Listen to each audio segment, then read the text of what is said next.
பிறர் பார்க்கும்போது நம்மளுக்கு நோய் வருது, நாம பார்க்கும்போது நோய் போகணும்.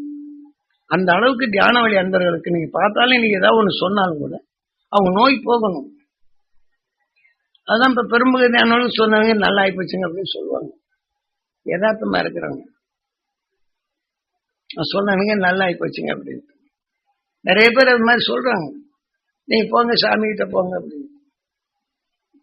இப்ப நாம என்ன செய்யறோம், சாமி கிட்ட போங்கிறது தபோவனத்தை நினைச்சு குருபீடங்கள் குருபீடத்தை நினைச்சு நீங்க இந்த மாதிரி செய்யுங்க, உங்க உடம்பு நல்லா இருக்கும்.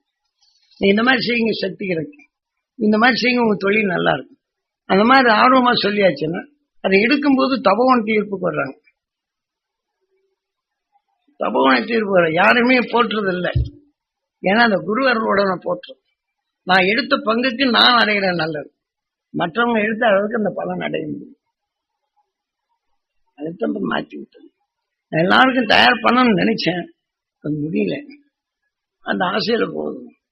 அதனால நான் இதை செய்யறது. ஏன்னா எவ்வளவு பெரிய சக்திங்க, எத்தனை வருஷம் கஷ்டப்பட்டு எல்லாத்தையும் இது பண்ணி இத்தனை சிரமத்தையும் மீட்டி வரும்போது நம்ம எல்லாருக்கும் இது பெற வேணும்ங்கிற இந்த ஒரு ஆசையில் தான்.